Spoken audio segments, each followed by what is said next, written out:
और जैसा कि हम जानते हैं कि सबसे बड़ा दान धम्म दान होता है। अगर आप खुद अपने वाणी के द्वारा धम्म दान नहीं कर सकते हैं तो धम्म को जो भी प्रचार कर रहे हैं उनको मदद करके आप इस दान को उसका फल पा सकते हैं और लोगों को सुख भी दे सकते हैं। उन्हीं की जीती जागती मिसाल है हमारी विमला जी। बहुत से ऑर्गेनाइजेशन को उन्होंने अपने धन के माध्यम से बहुत से प्रोग्राम्स में सहायता करी और जिसकी लिस्ट बहुत लंबी है, मैं सारी लिस्ट नहीं बताऊंगी, बस गोविंद मठ के लिए इन्होंने जितना किया वो मैं ज़रूर बताना चाहूँगी कि यहाँ पर पिरामिड के ऊपर में जो सोलर पैनल लगा है वो इन्हीं के धनराशि के द्वारा लगा है और जो लिफ्ट का निर्माण हो रहा है वो भी इन्हीं के द्वारा हो रहा है। क्योंकि एकदम जोरदार तालियां, क्योंकि ये चाहती हैं कि यहाँ पे जो भी मेडिटेटर आए उसको ऊपर नीचे चढ़ने की सुविधा भी मिले और कभी भी लाइट गोल हो जाती है तो सोलर पैनल के द्वारा हमको लाइट भी प्रोवाइड होते रहे। तो इतना विशाल इनका मन है, इतने हृदय से ये सबको भावपूर्ण रूप से देती हैं। और अभी देखिए, मतलब एक प्रेरणा हमारी है कि यहाँ पर आई है, वो बड़ी तकलीफ से आई हैं क्योंकि वो आ नहीं पा रही थी, कैब वाले कैंसिल कर रहे थे, बड़ी मुश्किल से वो वृंदावन तक के आई। हाँ, 6 लोग को और भी लेके आइए। देखिए देखिए दूसरों को भी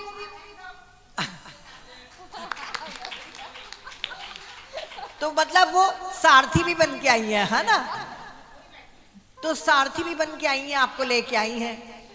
और यहाँ पर इनके साथ ऐसी अनहोनी हुई कि इनके कलाई में चोट लग गई, पर इनका ऊर्जा और इनका जो भाव है उसमें जरा भी कमी नहीं है।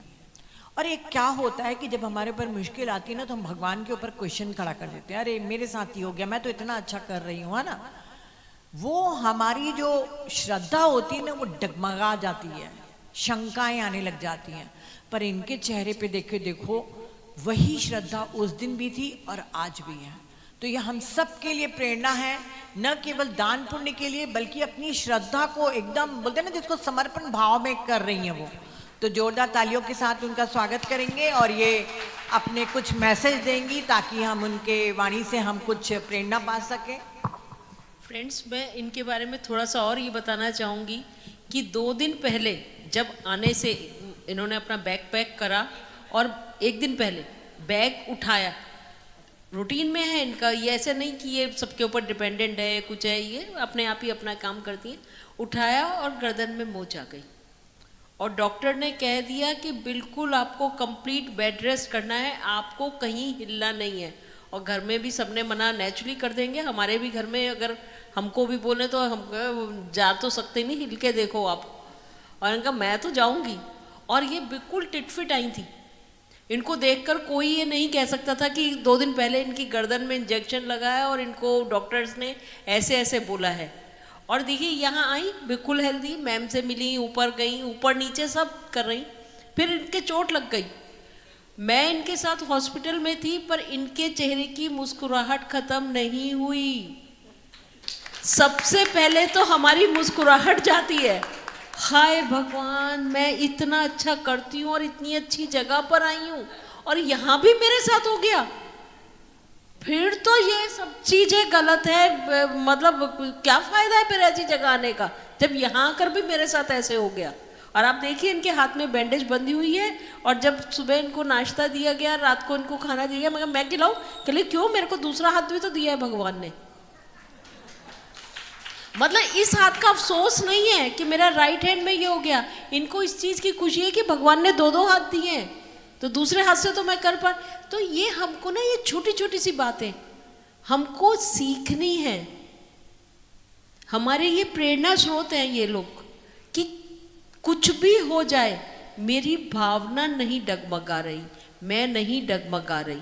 पैर डगमगाए तार की वजह से वो एक अलग चीज़ है, वो एक अलग इशू है, पर मैं मीन्स मेरी अंदर से कुछ भी नहीं हिला, वो वहीं की वहीं स्टिल है अभी भी।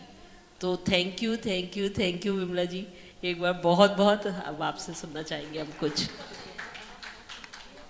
सभी को बहुत बहुत धन्यवाद। इन्होंने ज़बरदस्ती तारीफ कर दी है कोई अंत नहीं छोड़ा, लेकिन मैं इनके वाक्यों से, एक एक शब्द से, अंदर तक से बहुत ही ज़्यादा इनकी आभारी हूँ। और आप सबकी विशेष तौर से जो मेरे को मिला है, स्वर्णमाला पत्री जी ऊपर बैठी हैं, उन्होंने कल मेरे को मैसेज भेजा कि आप आना और मन से ऊपर मत आना, मन से मैं हूँ आपके साथ। उन्होंने सॉरी बोला, मैं धन्य हो गई। वो कहती हैं कि मैं आपको मिलना चाह रही हूँ, मैं देख नहीं पा रही हूँ, मैं सॉरी। एक माँ अपने बच्चे को जैसे तड़पती है ना देखने को, बिल्कुल मेरी माँ है।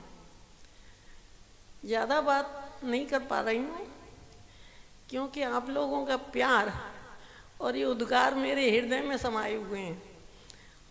और ये बात तो सच है, मेरे साथ कोई गलत नहीं हो रहा। ये तो चुनौती मिलती रहती है जीवन में, और अच्छा है कि उनका सामना करो। मैं सभी को, मेरी प्रेरणा, मेरी तरफ से रिक्वेस्ट है कि कभी भी अपनी कोई भी तकलीफ से घबराओ मत, और उसको समस्या मत समझो, उसको चुनौती समझो, और चुनौती समझ के अपने अंदर ही उसका समाधान ढूंढेगा। किसी के पास जाने की जरूरत नहीं है। आप समझ लीजिए कि ये तो एक चुनौती है, इस पे से अगर मैं खरी उतर गई तो सीधा रास्ता है, फिर कहीं पे में उड़ाव नहीं है, कहीं पे कोई टकराव नहीं है। और ये मैडम जो हैं अभी तक आपको तारीफ के पुल बांध दिए हैं, ऐसा कुछ भी नहीं है। ये तो कर्तव्य मेरा, परमात्मा ने इतनी शक्ति दी है, इतनी ताकत दी है। और यहाँ ठीक बता रही थी विभा जी कि कुछ प्रॉब्लम आ गई थी, प्रॉब्लम नहीं, कोई चुनौती आ गई थी गर्दन में, मना किया डॉक्टर ने, लेकिन मैं आई। यहाँ आने के बाद जो चुनौती आई वो भी अजब है कि मैं गिर गई और थोड़ी सी कुछ हो गई, लेकिन मैं क्यों दुखी हूँ? जब इतना मेरा परिवार बड़ा है और मेरे को संभाल रहा है, तो ये तो आप सबके लिए और मेरे लिए कितना बड़ा सब्जेक्ट है कि आप अकेले मत समझो। मेरे साथ में 7 बंदे आए और कम से कम 5-7 का फ़ोन आया, तो मैं कि अब मैं तो अकेले, मतलब 7 जने की हो गई है, पहले बोलते तो 16 की गाड़ी करती। लेकिन कहने का मतलब है कि आप अपने को अकेला क्यों समझो? ये सामने वाला, अभी भाई साहब ने बोला था या किसने बोला था कि सामने उसको समझो और उसको नमन करो। सामने कौन बैठा है? शरीर को मत मानो, शरीर तो नश्वर है। जो अंदर बैठा है वही आत्मा है, जिस रूप में भी उसको मानो, अल्लाह के रूप में, नानक के रूप में, जो भी मानते हो। क्योंकि अभी मेरे पास इस टाइम ज़्यादा बोल नहीं निकल रहे, लेकिन उसको नमन करो जो अंदर बैठा है आपके सामने, और वो ही सही है। जब अगर आपने सामने वाले को मान लिया कि ये परमात्मा है, तो परमात्मा तो आपके सामने बैठा है, आपके अंदर बैठा है, और वो आपस में भाई भाई हैं, तो फिर किससे डरना है? किसको नमन करना है? सब नमन लायक है, सबको नमन करो, सब में प्रेम करो।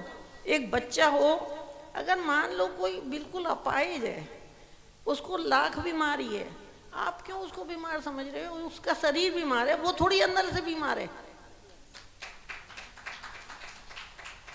अब ये जो सामने आपने, मतलब रचना जी बोल रही, बाकी और बोले, ये सब अपने अपने बूते पे आए हैं, अपनी अपनी मर्जी से आए हैं। मेरे को तो ज़बरदस्ती, भाई इनको आना था, ध्यान से जुड़ना था, और ध्यान से जुड़े हैं। तो बाकी ये मेरे को बहुत खुशी हुई कि ये एक बोलने से आ गए।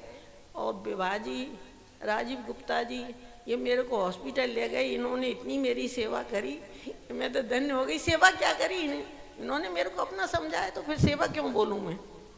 इनका भाव था, इन्होंने किया है। ये सामने आशा गुप्ता बैठी हैं, जसविंदर कौर बैठी हैं, अनुपमा जी बैठी हैं, नीता भोजवानी बैठी हैं। एक सखा कहो, सखी कहो, बहन कहो, माँ समझो मेरे को, लेकिन मेरे को प्यार मिल गया है, मैं गदगद हो रही हूँ, इससे ज़्यादा मेरे को क्या चाहिए। अच्छा, एक और बात मेरे को बताएंगे, कोई अगर बताना चाहे तो बता भी सकती हूँ। अगर मैं दिल्ली में रहती, घर में रहती, ठीक है, सफदरजंग चली जाती मेडिटेशन में, लेकिन यहाँ पे आप लोगों को देख रही हूँ, आप लोगों से मिल रही हूँ, और ये भी क्या हुआ, ये भी इसीलिए हुआ कि आज ये एग्जाम्पल दे रही हैं कि इन चीज़ों से घबराओ मत। ये कुछ नहीं है, ये सिर्फ एक छोटी सी परीक्षा है। अभी मैं बता रही हूँ, छोटी सी बात है कि मैं कल आई थी बड़े मन से कि मैं वहाँ होटल में क्या करूँगी, मेरे को कम से कम जब मैं तो बैठ जाना चाहिए। आ गई। अब यहाँ पे मेरे को ऐसा था 11:15 11:30 बजे, सवा घंटा तो कम से कम बैठूंगी, फिर मैं चली जाऊंगी। जाने के टाइम कोई भी नहीं, सब ध्यान में बैठे हैं, क्योंकि शिवरात्रि है, मेरी बात सुनने के लिए थोड़ी बैठे हैं। अपना कौन अपना मोबाइल खोलेगा। अब मैंने अपनी घड़ी देखी, और मतलब घड़ी भी नहीं देखी, अपने आप आँख तो बंद थी। मैं देखी कि जाना चाहिए, और जाने के लिए किसको फ़ोन करूं, फ़ोन लगाए 2-3, कोई आंसर नहीं। अब मैं कि बाहर निकल के देखती हूँ आश्रम में क्या चहल पहल है। देखिए आशा जी मिल गई, कहाँ से भगवान ने भेजी, और एक मैनपुरी की आई हैं, जो कि वो ध्यान से नहीं जुड़ी हैं, खाली जप के लिए आई हैं। यस, तो ये रूम में से निकलती हैं, तो मैंने कही इनको इशारा किया, क्या हो यहाँ आई, तो मैंने कहा अनुपमा जी हैं, ऊपर देखिए नीचे देखिए, मैं ज़्यादा मूवमेंट नहीं कर सकती। इन्होंने बोला नहीं है, ऊपर नहीं है, यहाँ भी नहीं है। तो बोलती हैं आपको क्या काम है। तो मैं बोलती हूँ मेरे को मिथिला कुंज जाना है, और मैं अकेले जा नहीं सकती। आप कैसे चलेंगे, रिक्शा से, ये पैदल कैसे है। मैं कि पैदल भी नहीं जा सकती, रिक्शा से भी नहीं जा सकती, तो मैं छोड़ देती हूँ। किसने भेजा इनको, क्यों निकल के आई रूम से। और इन्होंने अपने मिस्टर को, अपने देवर को, और खुद भी बोली, वहाँ तक मेरे को छोड़ने गई गाड़ी पे, और फिर बोली कि मैं चलूँ। मैंने कही नहीं बस। तो ये सब क्या है, आप सोचते हैं मैं कैसे निकलूं, मैं क्या करूं, मैं बीमार हो गई, भगवान मेरे संग ऐसा क्यों। अरे भगवान तो आपको रास्ता दिखा रहा है, 2 कदम बढ़ाओ 10 कदम वो, आपके आगे पीछे दाएं बाएं सब जगह खड़े हैं आपके सेवक। तो सेवा करने को भी सब, प्यार देने को सब तैयार हैं, और आप सोच रहे हैं कि मैं कर रही हूँ। मैडम ने बोला कि इन्होंने सोलर ऊर्जा लगाया, धन लगाया, जो भी कुछ किया, लेकिन मेरे को कैसा जुड़ाव हो गया यहाँ पे, जैसे मैं कैसे होता है। मैं मथुरा की हूँ बेसिकली, इन लॉज भी वहीं की हूँ, वहीं पैदा हुई हूँ, वहीं शादी हुई और वहीं मरूंगी क्योंकि वृंदावन मथुरा कहीं पे भी दिल तो एक ही है ना। तो मेरे को क्या लगता है, वृंदावन के लिए कोई बुलावा आए ना आवे, वृंदावन दौड़ जाऊँ, वृंदावन दौड़ जाऊँ, और यहाँ आके मेरे को परम शांति मिलती है। और मैं वैसे ये नहीं है कि यहीं से पर्टिकुलर कहीं पे भी जाऊँ शांति मिलती है, अंदर में शांति है तो बाहर शांति शांति है। और ये तो स्वभाव परमात्मा ने बनाया है कि दुख को दुख मत मानो, ये दुख नहीं है, ये तो अच्छा है कि आपको कम से कम इधर उधर से प्यार मिल जाए, और इस लायक हो आप तो प्यार बटोरो और प्यार दो। ये नहीं है कि बटोर के बैठ जाओ, उस पर तुम्हारा अधिकार है, देने का भी तो अधिकार है ना। तो ये सब अपने जीवन में उतारो, छोटी छोटी बातें हैं। और इतनी बात और है कि जो भी आप, जिसका भी आप ध्यान करो या जिसको भी मानो, लेकिन पूर्ण समर्पण के साथ। ये नहीं आज इन्होंने बोला मैं उसका ध्यान कर रही हूँ, आज उन्होंने बोला मैं उसको मानती हूँ, उन्होंने मेरे साथ किया, अरे अपने दिल में सब कुछ बैठा है, आत्मा की आवाज़ सुनो, और जो भी वो आदेश दे उसमें भी नुक्ताचीनी नहीं करनी। ठीक है, मैं आई थी पिछली बार यहाँ पे, देखा मैं सीढ़ी पर नहीं चढ़ पा रही हूँ, मैडम कैसे चढ़ेंगी। मैंने यहाँ पे किसी से नहीं पूछा और गोविंद मठ में पहली बार आई। एक किशोर जी हैं हमारे यहाँ पे जिन्होंने बड़े बड़े पिरामिड बनाए हैं, और वैसे तो मैं नहीं मिली उनसे, लेकिन उनको ये टीवी पे कई बार देखा, पिरामिड के मास्टर हैं। तो वो सामने दिख गए। मैंने उनसे ही पूछा, भैया एक बात बताओ, यहाँ पे लिफ्ट की कोई प्रोविज़न है कि नहीं, बन सकती है कि नहीं?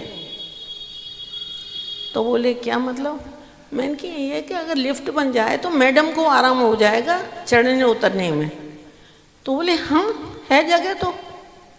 फिर मैंने दूसरे किसी से भी नहीं पूछा, अंदर की आवाज़ आई और मैंने वहाँ पे अनाउंस कर दिया कि वही लिफ्ट बननी चाहिए, और विवाह जी हैं सामने। और उस दिन से अभी आज भी लिफ्ट तैयार नहीं हुई, लेकिन तैयारी के कगार पे है। तो ठीक है, अब वो पता नहीं कुदरत की माया है क्या है कि वो लिफ्ट की परमिशन जब मिली है, अभी 2 महीना हो गए, 2 महीना पहले परमिशन मिली और चालू है काम। और मेरी माँ स्वर्णमाला पत्री जी, उसका इनॉग्रेशन उस पर उतर के जाएंगी, मतलब ये चढ़ी उससे चेयर से, लेकिन उतरेंगी वो लिफ्ट से।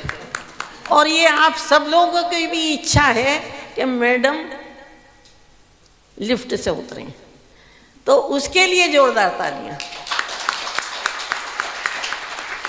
और आप सबने सुना, उसके लिए सबका बहुत हृदय से धन्यवाद।